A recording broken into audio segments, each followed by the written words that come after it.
पहले गौर से सुनिए। देखिए बाबू, तो ये जो बैच है हम कल ही पूरा का पूरा डिटेल्स में समझा चुके थे कि ये जो बैच है वो कोई शॉर्ट में नहीं पढ़ाया जाएगा। पूरा का पूरा क्लास 12 का सिलेबस, पूरा का पूरा क्लास 12 का सिलेबस लंबे तरीके से पढ़ाया जाएगा, डिटेल्स में पढ़ाया जाएगा, एक्सप्लेन करके पढ़ाया जाएगा। तो चलिए अब एक तक चैप्टर बाय चैप्टर पूरा सिलेबस को डील करने जा रहे हैं। देखिए ये पूरी तरीके से कोर्स के जैसा ही पढ़ाने जा रहे हैं, कोई इसे शॉर्ट में क्रैश कोर्स नहीं समझना। नाम कल ही क्रैश कोर्स रख दिए, सिलेबस ही पढ़ाया जाएगा, बस थोड़ा समझाएंगे फास्ट और लिखवाना यहाँ पे नहीं है। यही दो नियम है और इसी के साथ हम पूरा सिलेबस कंप्लीट करने का पूरा प्रयास करेंगे। तो आज से आपका क्रैश कोर्स का सिलेबस चालू किया जा रहा है। तो सिलेबस स्टार्ट हो जाएगा, उसके बाद आपसे यही उम्मीद करेंगे कि आप रेगुलर क्लास रहिएगा, और रेगुलर क्लास रहिएगा तो पूरा का पूरा कोर्स आसानी से कंप्लीट भी होगा और आपको भी समझ में आएगा। तो चलिए आज हम क्लास 12 का क्रैश कोर्स स्टार्ट कर रहे हैं, और जिसमें से अभी तक आप लोगों को कोर्स के अंदर सिर्फ और सिर्फ क्लास 12 का सिलेबस के बारे में चर्चा करवाया गया। और क्लास 12 के सिलेबस के अंदर हमने बताया कि टोटल कितना यूनिट है, 5। ये जो है ये क्लास 12 का सिलेबस है, और इस सिलेबस के अंदर टोटल यूनिट कितना बताया गया, 5। और ये पांचों यूनिट मिलाकर के टोटल चैप्टर कितना है, 14। जो कि डिटेल्स में हमने पिछले क्लास में समझाया, और इसका पीडीएफ आपके ग्रुप में हमने सेंड कर दिया।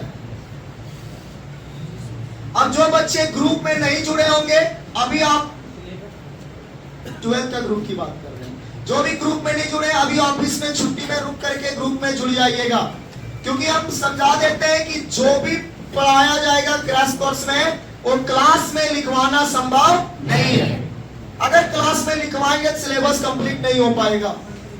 तो सिर्फ और सिर्फ ये पीडीएफ बना करके लाया जाएगा, और पीडीएफ को आपको समझाया जाएगा और अभी ग्रुप में सेंड कर दिया जाएगा। रूम में जाकर के आप इसको नोट कर लीजिए, रूम में जाकर के इसको आप नोट कर लीजिए, और नोट करने के बाद इसको बस एक बार रिवाइज कर लेना है, टॉपिक क्लियर होते चला जाएगा। क्रैश कोर्स करने आए हैं तो रिवीजन साथ में ही करना है, पढ़ करके छोड़ नहीं देना है।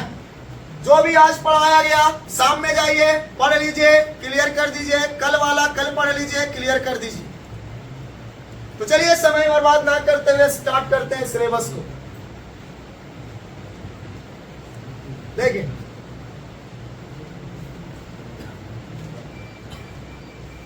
तो क्रैश कोर्स क्लास 12 के अंदर हम शुरू से लेकर आखिरी तक सारा चैप्टर एक एक करके पढ़ाएंगे, लाइन बाय लाइन सारा यूनिट एक एक करके समझाएंगे।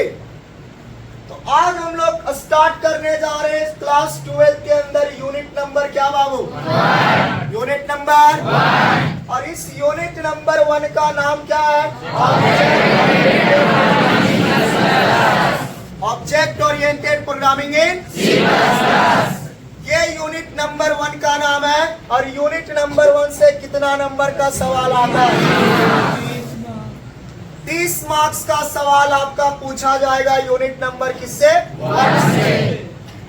अब इस यूनिट नंबर 1 को कंप्लीट करने के लिए, इस यूनिट नंबर 1 को कंप्लीट करने के लिए आपको टोटल 8 चैप्टर खत्म करना है। कितना चैप्टर, 8 चैप्टर। यानी यूनिट नंबर 1 में कितना चैप्टर है, 8 चैप्टर। यूनिट एक ब्रांच होता है भाई, पूरा ब्रांच का एक मेन पार्ट को यूनिट कहा जाता है। तो 8 चैप्टर के समूह को, 8 चैप्टर के समूह को यूनिट नंबर क्या बोला जाएगा, 1। यानी यूनिट नंबर 1 तब खत्म होगा जब आप कितना चैप्टर कंप्लीट कीजिएगा, 8 चैप्टर। तो चलिए इस 8 चैप्टर में स्टार्ट करने जा रहे हैं चैप्टर नंबर क्या बाबू, 1। और चैप्टर नंबर 1 का नाम है C++ रिव्यू, C++ रिव्यू।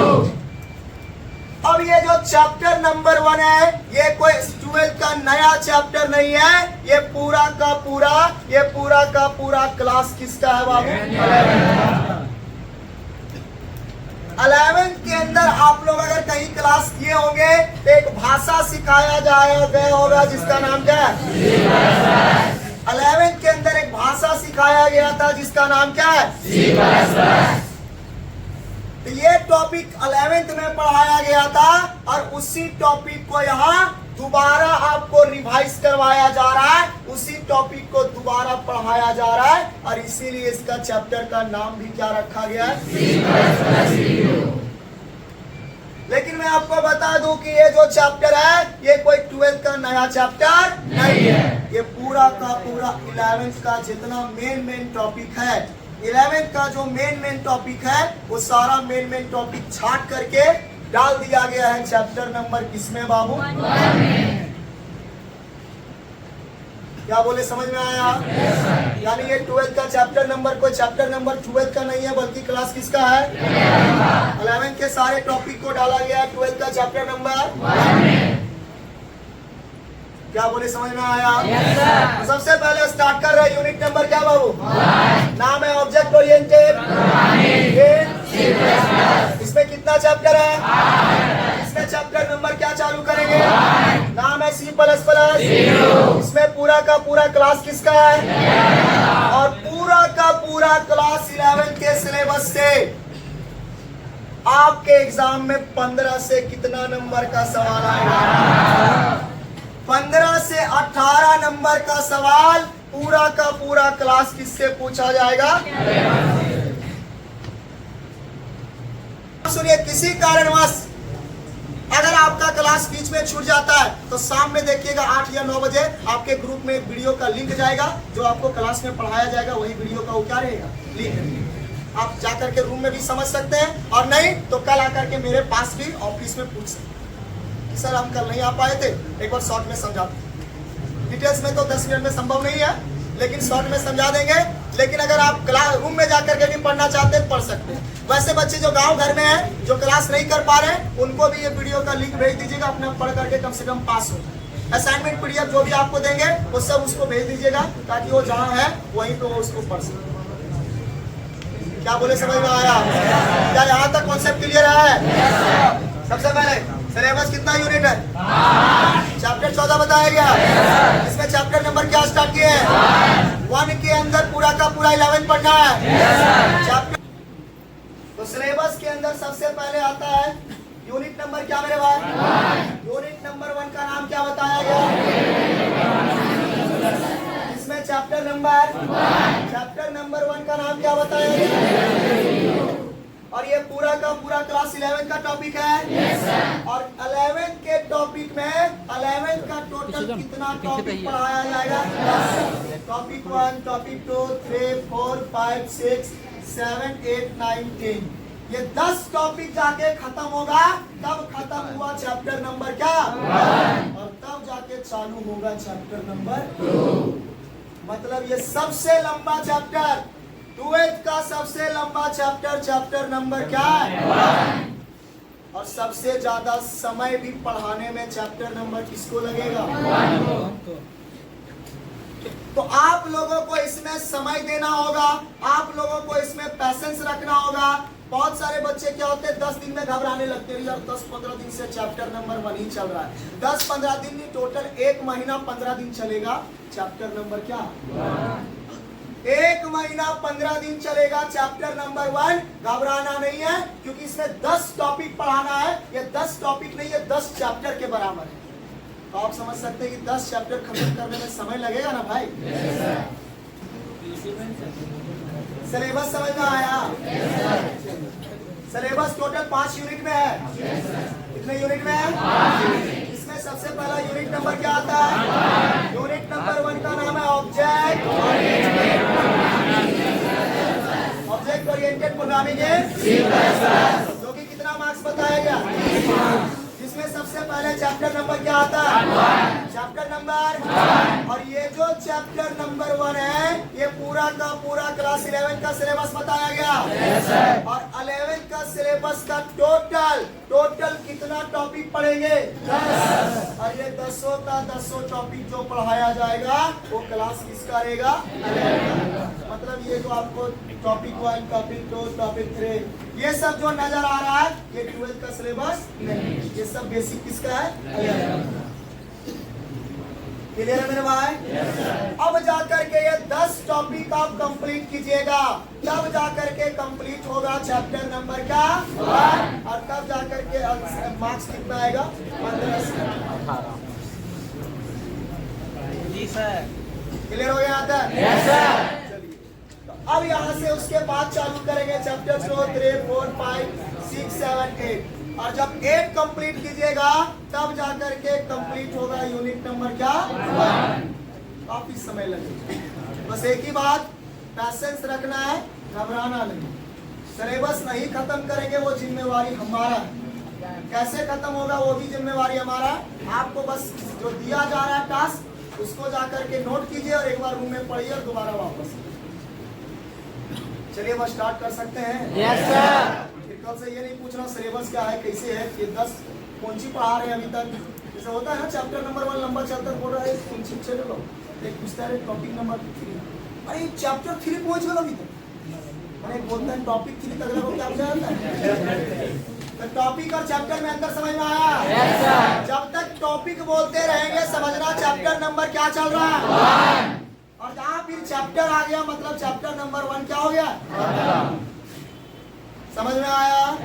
लेकिन चैप्टर नंबर 1 का सफर बहुत लंबा है, इतना आसानी से वो खत्म होने वाला नहीं है। लेकिन अगर लगे रहेंगे मेहनत से तो 15 से 18 नंबर आपको सिर्फ कौन देगा? Chapter number 1। तो चलिए स्टार्ट करते हैं और चर्चा करते हैं और डिस्कस करते हैं कि चैप्टर नंबर 1 में क्या है और कैसे इसके बारे में काम करना। चलो देखते हैं भैया। सबसे पहले आया यूनिट नंबर क्या मेरे पास? 1। यूनिट नंबर 1 का नाम क्या बताया गया? कितना मार्क्स का बोला था? जिसमें चैप्टर नंबर क्या आता है? 1। ये पूरा का पूरा 11 का चैप्टर है। नाम है C++। अब चैप्टर नंबर 1 में 11 का सारा टॉपिक के बारे में डिस्कस करेंगे। अब चलिए सबसे पहले आता है टॉपिक नंबर क्या? 1। टॉपिक नंबर 1 जिसमें डिस्कस करने जा रहे हैं इंट्रोडक्शन टू ट्वेल्थ का यूनिट नंबर 1 का 12 का यूनिट नंबर 1 का चैप्टर नंबर 1 का स्टार्ट करने जा रहे टॉपिक नंबर 1 जिसका नाम क्या बताया गया? इंट्रोडक्शन टू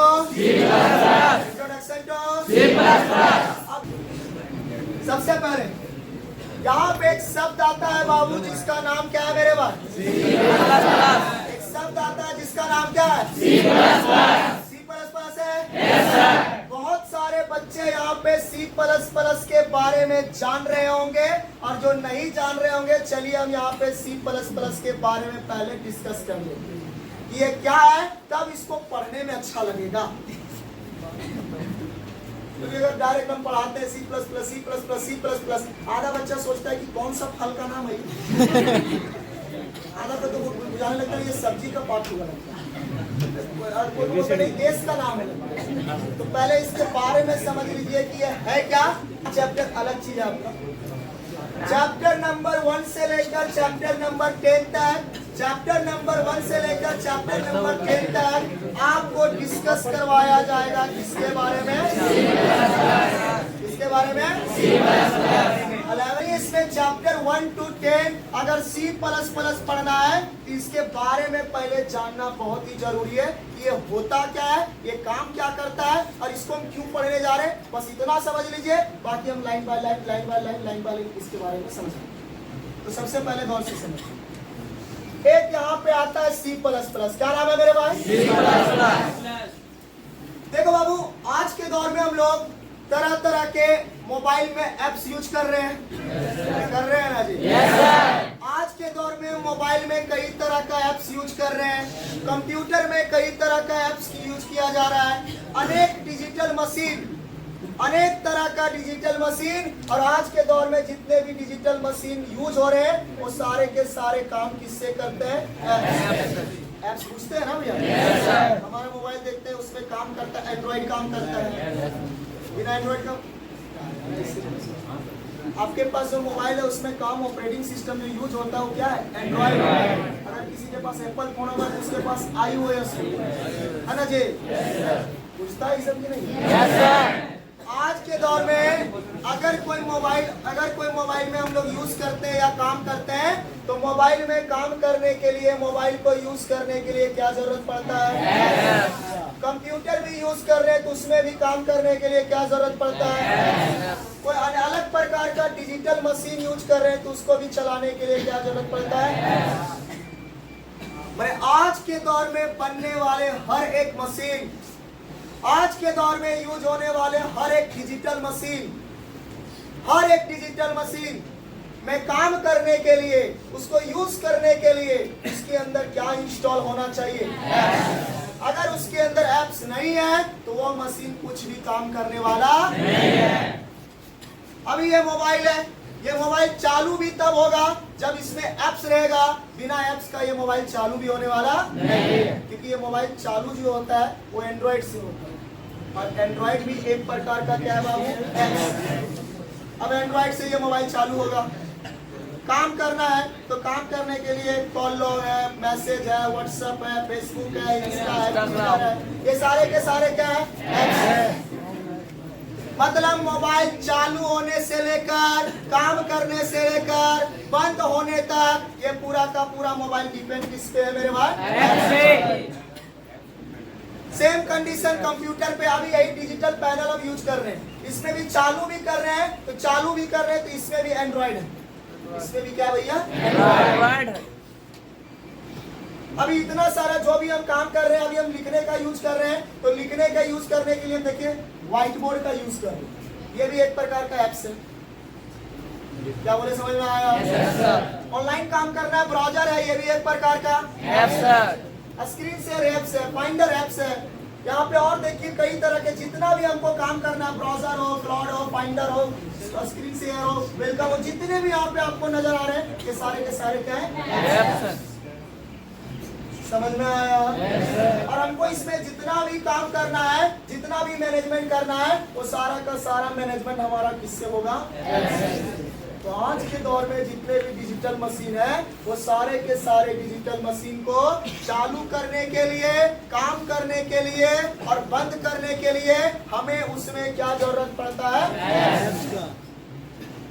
अब बात आता है कि चलो ठीक है, आज के दौर में जितने भी डिजिटल मशीन है वो सब के सब को चलाने के लिए क्या चाहिए? ऐप्स।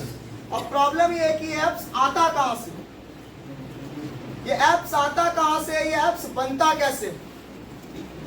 तो जितने भी ऐप्स हैं, चाहे वह मोबाइल का ऐप्स हो, चाहे कंप्यूटर का ऐप्स हो, चाहे एटीएम मशीन का ऐप्स हो, चाहे साइबर कैफे में होने वाले यूज मशीन का ऐप्स हो, चाहे बैंक में जितने भी मशीन हो उसका ऐप्स हो, कोई भी मशीन का ऐप्स हो, वो सारे के सारे ऐप्स को बनाया जाता है, डिजाइन किया जाता है एक भाषा से, और जिस भाषा का नाम क्या होता है? क्या नाम होता है? तो जितने भी दुनिया में ऐप्स डिजाइन होते हैं वो सारे के सारे ऐप्स एक भाषा से डिजाइन होता है, और एक लैंग्वेज से डिजाइन होता है। अरे भाई क्या ये ऐप्स जो है बालू से बनता है क्या? तो बालू नहीं तो गिट्टी छड़ सीमेंट से बनता होगा, तो मिट्टी के अंदर पैदा करता किया जाता होगा। क्या ये ऐप्स मिट्टी के अंदर बोया जाता है? इसको बनाया जाता है, लिख करके डिजाइन किया जाता है। और जितने भी ऐप्स हैं, एक छोटे से एक बड़े ऐप्स तक लेकर के, चाहे छोटा सा मोबाइल का ऐप्स हो, चाहे हेलीकॉप्टर चलाने का ऐप्स हो, चाहे एरोप्लेन जो चलता है मैनेजमेंट का ऐप्स हो, चाहे हॉकी टॉकी का ऐप्स हो, जितने भी तरह का ऐप्स हो वो सारे के सारे ऐप्स एक भाषा से बनता है, जिस भाषा का नाम क्या है? Programming language. तो आज के दौर में जितने भी एप्स क्रिएट किए जा रहे हैं, जितने भी सॉफ्टवेयर डेवलप किए जा रहे हैं, जितने भी एप्स को लॉन्च किए जा रहे हैं, वो एक भाषा से किया जाता है जिसका नाम क्या है बाबू? Programming language. Programming language. अब बात आता है कि प्रोग्रामिंग लैंग्वेज तो ठीक है, लेकिन प्रोग्रामिंग लैंग्वेज होता कौन है? वैसे बाबू प्रोग्रामिंग लैंग्वेज बहुत सारे डेवलप किए जा चुके हैं आज के दौर में। आज के दौर में कई तरह के अलग अलग प्रकार के प्रोग्रामिंग लैंग्वेज डेवलप किए जा चुके हैं। जैसे बात करें C plus plus, Java, Python, COBOL, Fortran, dot net, Ruby, Pascal, ये कई तरह के प्रोग्रामिंग लैंग्वेज हैं। ये कई तरह के प्रोग्रामिंग लैंग्वेज हैं और ये सारे के सारे प्रोग्रामिंग लैंग्वेज का एक ही काम होता है, क्या लॉन्च करना, क्या डिजाइन करना, क्या क्रिएट करना। क्या बोले, समझ में आया? आज के दौर में जितने भी सॉफ्टवेयर हैं, एप्स हैं, ये जो क्रिएट किए जा रहे हैं, डिजाइन किए जा रहे हैं, बनाए जा रहे हैं, ये किनका यूज करके बनाया जाता है?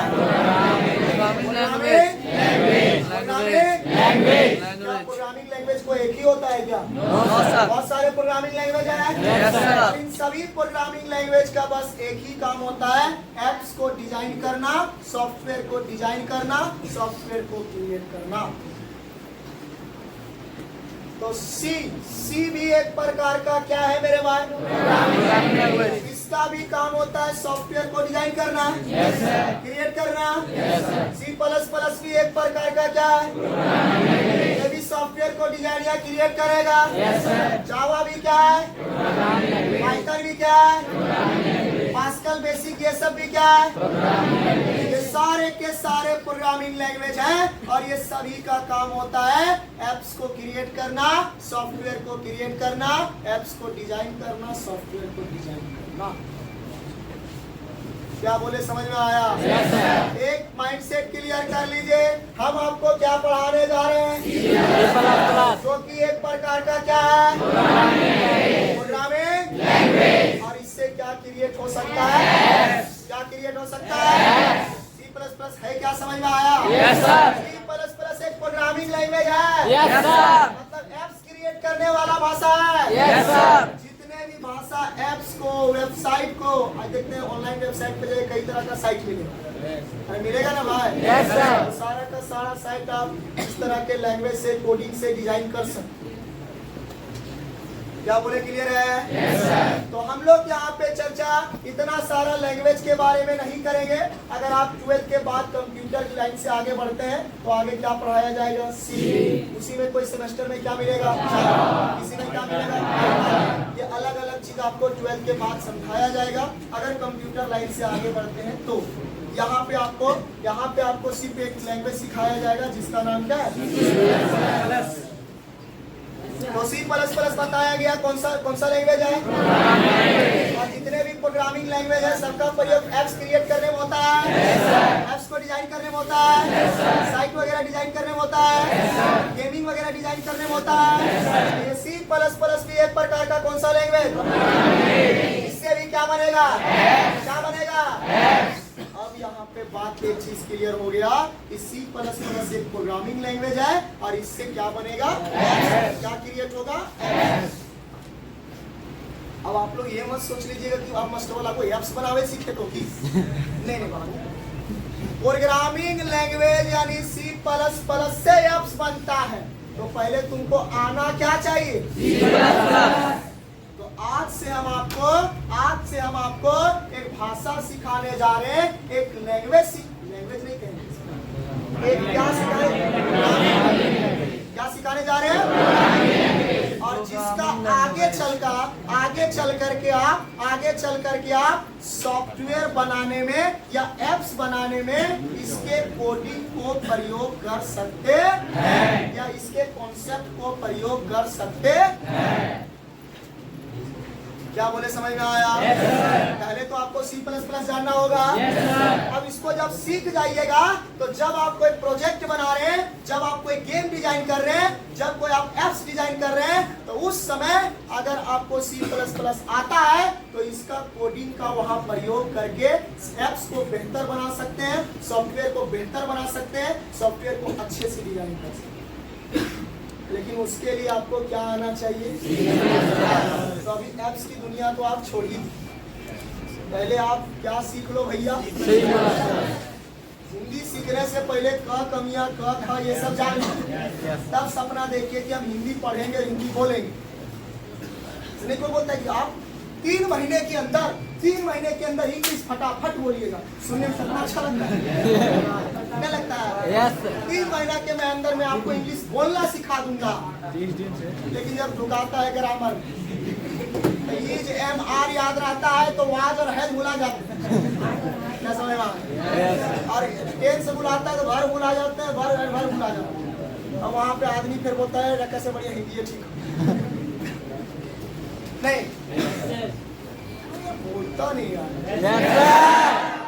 मोड़ा देता हमारा कुछ बोल रही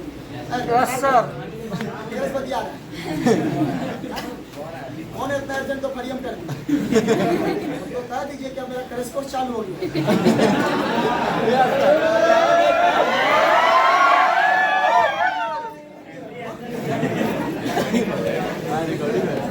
चलिए यहाँ तक क्लियर है? हो जाएगा यहाँ तक? अब हम मेरा जो मेन काम था सब क्लियर कर दिए। अब हम फिर कभी C++ के बारे में इतना चर्चा करने वाले नहीं हैं। कल से आएंगे तो डायरेक्ट बोलेंगे C++। तब पूछ जाना है कि C++ एक कौन सा लैंग्वेज है और इसका यूज एप्स डिजाइन में होता है। कल से सब्जी नहीं समझोगे ना बात? अगर C+ बोलेंगे तो बुझा जाएगा ना क्या बोलेंगे? 1 घंटा लेक्चर मारने का मतलब कि 3 महीना कोई दिक्कत होना नहीं है। प्रॉब्लम ये होता है कि इतना नहीं समझाते तो भी तुमको समझ में आता, लेकिन जब C++ बोलते सबका माइंड में चलते रहता हाउ का यार, हाउ डेली एक ही चीज में बोलो। आधा बच्चा कंफ्यूज रहता है कि C++ है क्या, तो बस 2 शब्द में याद रखिए, या एक प्रकार का क्या, इसका यूज एप्स को डिजाइन करने में किया जाता है, एप्स को क्रिएट करने में किया जाता है। अब चलिए एक एक करके इसको लाइन बाय लाइन चर्चा करेंगे। स्टार्ट करें मेरे भाई? सोचता हूँ खाली बोल रहा स्टार्ट करें, स्टार्ट सब गियर लगा दे रहा है। लोड गियर दीजिए सर, लोड गियर दीजिए। सब नहीं क्लियर रहता है तो हमको अच्छा हो सकता है, आपको भी अच्छा लगे। पीछे लेकिन 2-4 गो बच्चे हैं बाबू, क्रैश कोर्स कुछ बच्चा करने आया है, तुम तो कुछ पढ़ो किया, बेचारा उसे कुछ पढ़ा। कल से जो नया बच्चा रहेगा तुम लोग आगे बढ़ना भाई, सब एक आप पुराने रहता है, वो सब पढ़ने नहीं देगा थोड़ी की। अब बताइए पढ़ने वाला रहता तो बताइए क्लासों पढ़ा कि तीर मार दिया हो, पढ़ने वाला तो 2 बार पढ़ने क्यों रहता क्या, सब छक मारने वाला है। इसीलिए उसको क्लास के साथ साथ क्या क्रैश कोर्स नहीं रिवीजन भी देते हैं, और एडवांस रिवीजन भी दे दे तो भी बात छीनने वाला उधारी पड़ेगा। अब तो क्रैश कोर्स जो आए नया बच्चा उससे बहुत उम्मीद है, और उसी पे भरोसा भी करते हैं कि जो नया आता है मेहनत से पढ़ता है, और पुरनका लगता है हम सब जानते हैं, इसको लगा हम सब जानते हैं, समझा? और इसी तरह कुछ नहीं जानता हूँ।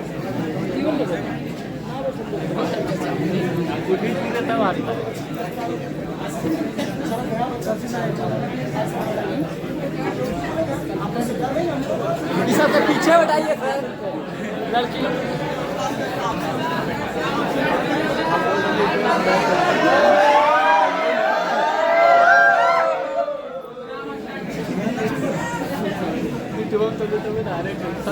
देंगे कल से कुछ रुकने। चैप्टर नंबर 1 को पूरा कितना टॉपिक में बांटा गया? 10। और ये 10 का 10 11 टॉपिक है। चलिए 10 में स्टार्ट क्या कर चुके हैं? 1 स्टार्ट कर चुके हैं। चैप्टर नंबर यूनिट नंबर 1 का चैप्टर नंबर 1 का टॉपिक नंबर 1 स्टार्ट हो चुका है। इसका नाम क्या? इंट्रोडक्शन टू इंट्रोडक्शन यानी परिचय होता है। इसके बारे में C++ एक प्रकार का क्या है?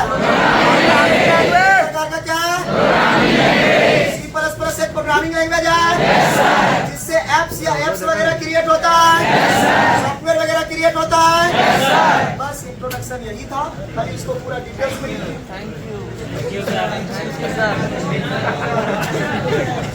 समझ में आया? तो चलिए इस पूरे इंट्रोडक्शन को लाइन बाय लाइन कल से चर्चा करेंगे।